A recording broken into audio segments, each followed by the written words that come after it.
ہمارے پاس بھی اس کا جواب ہے، ہمارے پاس بھی ایسی طاقت ہے۔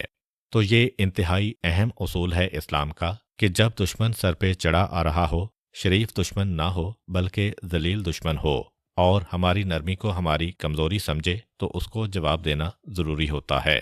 یہ واقعہ تو مکمل ہوا، اور اب آئیے ایک اور اہم واقعہ۔ جنگ خندق کے بعد اور جنگ خیبر سے پہلے کوئی بڑی لڑائی تو نہیں ہوئی، مگر چھوٹی چھوٹی لڑائیاں ہوتی رہیں۔ ان میں سے ایک لڑائی کا نام ہے واقعہ اورینین۔ اسی کو سریہ کرز بن جابر الفہری کہا جاتا ہے، اور یہ 6 ہجری میں پیش آیا۔ واقعہ یہ تھا کہ پیغمبر اسلام کے پاس 8 آدمی آئے، اور یہ قبیلہ اورینا سے تعلق رکھتے تھے۔ انہوں نے آ کے پیغمبر اسلام سے کہا کہ ہم نے اسلام کی تعریف سنی ہے، اس لیے ہم مسلمان ہونا چاہتے ہیں، ہمیں بتائیے کہ کیا ہے اسلام۔ پیغمبر اسلام نے اسلام کا تعارف کروایا، اور ان لوگوں نے اسلام قبول کر لیا۔ چند دن وہ لوگ مدینے میں رہے، اور اس کے بعد پھر کہنے لگے کہ اللہ کے رسول، مدینے کی آب و ہوا ہمیں موافق نہیں آ رہی ہے، ہم لوگ بیمار ہو گئے ہیں، اور ہم یہ چاہتے ہیں کہ صحت کی خاطر آب و ہوا کو بدل دیا جائے۔ مدینے سے باہر ایک چراگاہ تھی جہاں مسلمانوں کے جانور تھے، اور وہیں پہ پیغمبر اسلام کے جانور بھی تھے، اور جو زکوٰۃ وغیرہ کے جانور ہوتے ہیں وہ بھی وہیں چرا کرتے تھے۔ پیغمبر اسلام نے ان کو بھیج دیا اس چراگاہ کے اس حصے میں جو رسول کے لیے مخصوص تھا۔ اب وہاں پہ پیغمبر اسلام کے جو جانور ہیں ان کی دیکھ بھال پیغمبر کا ایک غلام کرتا تھا جس کا نام یسار تھا۔ وہ ان جانوروں کی دیکھ بھال کرتا تھا۔ عرب میں اکثر بیماریوں کا علاج اونٹ کے دودھ سے کیا جاتا تھا، یعنی یہ سب سے بہترین دوا تھی، خصوصاً ایسی چند بیماریوں میں جو صحرا کی بیماریاں ہوتی ہیں۔ پیغمبر اسلام نے ان سے کہا کہ تم جاؤ، وہاں میرے جانور ہیں، ان کا دودھ بھی پینا، کھلی آب و ہوا ہے، تمہیں صحت بھی حاصل ہو جائے گی۔ یہ لوگ چلے گئے، کچھ دن وہاں رہے۔ اس کے بعد یا تو یہ شروع ہی سے غلط نیت سے آئے تھے، یا یہ ہے کہ اسلام کی سختیاں ان سے برداشت نہ ہو سکیں۔ وہاں جا کے کچھ دن رہے، اور آخر ایک دن ان کا دل بے ایمان ہو گیا۔ پیغمبر اسلام کے غلام یسار کو قتل کیا، اور پیغمبر اسلام کے سارے اونٹوں کو اپنے ساتھ لے کے چلے۔ اور جو غلام کو قتل کیا تو عام طریقے سے قتل نہیں کیا، پہلے اس کی زبان کاٹی، اور اس کے بعد اس کی دونوں آنکھوں میں کانٹے چبو چبو کے اس کو اندھا کیا، اور اس کے بعد اس کو قتل کیا، اور پھر جانور لے کے چلے۔ پیغمبر اسلام کو اطلاع ملی کہ اس طرح سے آپ کے جانور بھی چوری ہو گئے ہیں، اور آپ کے غلام کو بھی قتل کر دیا گیا ہے۔ یہی وہ موقع ہے جہاں پہ اسلام کا ایک اہم حکم نازل ہوا، حکم محاربہ۔ حکم قتال اور حکم محاربہ اسلام کے 2 اہم احکام ہیں۔ حکم محاربہ کے بارے میں سورہ مائدہ کی آیت نمبر 33 نازل ہوئی۔ جو لوگ اللہ اور اس کے رسول سے جنگ کرتے ہیں اور زمین میں فساد پھیلانے کی کوشش کرتے ہیں، ان کی سزا یہی ہے کہ انہیں قتل کیا جائے، یا سولی دی جائے، یا ان کے ہاتھ اور پاؤں مخالف سمتوں سے کاٹے جائیں، یا انہیں جلا وطن کیا جائے۔ یہ ان کے لیے دنیا میں رسوائی ہے، اور آخرت میں ان کے لیے بڑا عذاب ہے۔ اس حکم کے مطابق ہاتھ اور پاؤں مخالف سمتوں میں کاٹنے کا حکم ہے، یعنی دایاں ہاتھ اور بایاں پاؤں، یا بایاں ہاتھ اور دایاں پاؤں۔ یہ قرآن نے سزا سنائی اس آدمی کے لیے جو اللہ اور رسول سے جنگ کرے۔ تو مفسرین لکھتے ہیں کہ یہ آیت خاص ان 8 آدمیوں کے واقعے کے بعد نازل ہوئی ہے، اور اسی سورہ مائدہ کی آیت نمبر 45 میں قرآن کہتا ہے، اور ہم نے تورات میں ان پر یہ حکم لکھ دیا تھا کہ جان کے بدلے جان، آنکھ کے بدلے آنکھ، ناک کے بدلے ناک، کان کے بدلے کان، دانت کے بدلے دانت، اور زخموں میں بھی بدلہ ہے۔ پھر جو کوئی اسے معاف کر دے تو یہ اس کے لیے کفارہ ہے، اور جو اللہ کے نازل کردہ حکم کے مطابق فیصلہ نہ کرے وہی ظالم ہیں۔ خیر، اب وہ 8 آدمی پیغمبر اسلام کے غلام کو شہید کرتے ہیں اور جانوروں کو اپنے ساتھ لے جاتے ہیں۔ جیسے ہی پیغمبر اسلام کو اطلاع ملی، اپنے صحابی جناب کرز بن جابر الفہری کو بلایا اور کہا کہ ان کا تعاقب کرو، سامان بھی لے کے آؤ اور مجرموں کو گرفتار کر کے بھی لاؤ۔ جابر ابن عبداللہ انصاری کہتے ہیں کہ میں نے دیکھا اس وقت پیغمبر اسلام نے دعا مانگی کہ پروردگار، یہ لوگ جو لوٹ مار کر کے گئے ہیں ان کو راستے سے بھٹکا دے، ان کو واپسی کا راستہ نہ ملے۔ اب جب یہ خبر مدینے میں آئی، پیغمبر اسلام نے ایکشن لیا۔ کم سے کم 1 دن تو لگ گیا ہوگا۔ 1 دن پہلے وہ بھاگے ہیں اور لوٹ مار کر کے بھاگے ہیں، کتنا تیز جا رہے ہوں گے۔ جابر کہتے ہیں کہ مجھے یقین ہے پیغمبر اسلام نے دعا کی، اب یہ لوگ پکڑے جائیں گے، اور ہوا بھی یہی کہ پیغمبر کے صحابی جناب کرز ان کے پیچھے دوڑے تو راستے میں ہی ان کو پکڑ لیا، اور واقعاً لگ یہی رہا تھا کہ ان کو راستہ نہیں مل رہا تھا، جو چاروں طرف بھاگ رہے ہیں۔ جناب کرز سب کو لے کر آئے، سارے اونٹ مل گئے سوائے ایک اونٹ کے، جسے ان لوگوں نے ذبح کر کے کھا لیا تھا۔ اب پیغمبر اسلام ان 8 کے 8 کو سزائے موت دیتے ہیں۔ اللہ کے رسول اپنے غلام کے قتل کو معاف بھی کر سکتے تھے، اپنے جانوروں کی لوٹ مار کو نظر انداز بھی کر سکتے تھے، لیکن دیکھیے، رحمت للعالمین ہونے کا مطلب یہ نہیں ہے کہ ایسے لوگوں پہ مہربانی کی جائے جو دغا بازی و غداری کرتے ہیں، جو پیٹ میں خنجر گھونتے ہیں، جو مسلمانوں کے لیے آگے چل کے نقصان دہ ہیں۔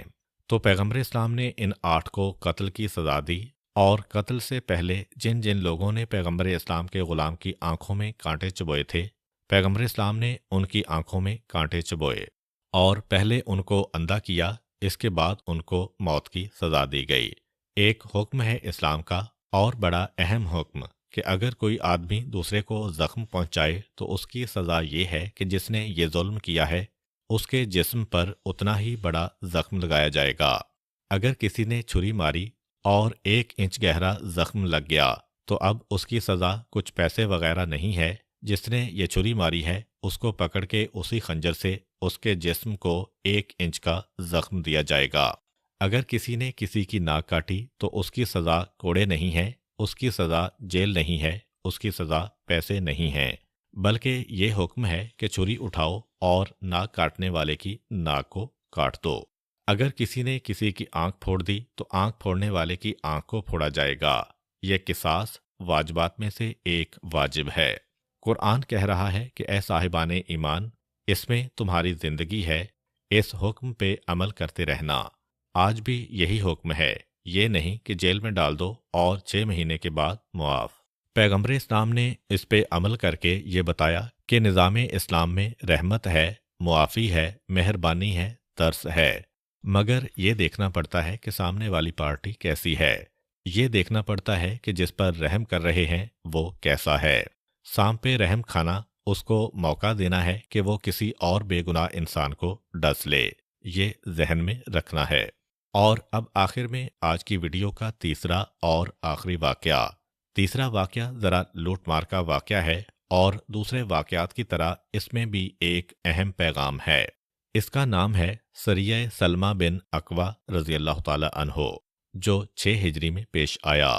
یہ واقعہ بھی تقریباً پہلے واقعے سے ملتا جلتا ہے، مگر پہلے واقعے میں غداری ہے، دغا بازی ہے کہ پہلے اسلام قبول کیا پھر کافر بن گئے۔ اس واقعے میں یہ نہیں ہے۔ یہ واقعہ صرف اتنا ہے کہ پیغمبر اسلام مسجد نبوی کے باہر بیٹھے ہیں۔ پیغمبر اسلام کے 2 صحابی، جن میں سے ایک کا نام سلمہ بن اکوع ہے، شکار کے لیے گئے ہوئے ہیں۔ ایک مرتبہ پیغمبر کے کان میں ان کی آواز آتی ہے، وہ کہہ رہے ہیں واہ صباحا۔ یہ جنگی خطرے کی آواز تھی، یعنی دوڑو میری مدد کو آؤ۔ واقعہ یہ ہوا کہ مدینے کے باہر ایک چراگاہ تھی، غابہ کے مقام پر۔ مدینہ شہر کے چاروں طرف پیغمبر اسلام نے چراگاہیں بنائی ہوئی تھیں تاکہ ان میں جانوروں کو چھوڑا جائے اور وہ وہاں سے چریں۔ اور اس کی وجہ یہ ہے کہ چونکہ پہلے زمانے میں کرنسی نوٹ تو تھے نہیں، جانور زیادہ تھے، زکوٰۃ میں لوگ جانور ہی دیتے تھے، یہ سارے جانور وہاں رکھے جاتے تھے۔ شام کے راستے پر یہ چراگاہ تھی۔ ایک کافر جس کا نام اویینہ بن حصن فزاری تھا، وہ اپنے چند ساتھیوں کے ساتھ آ کے حملہ کرتا ہے۔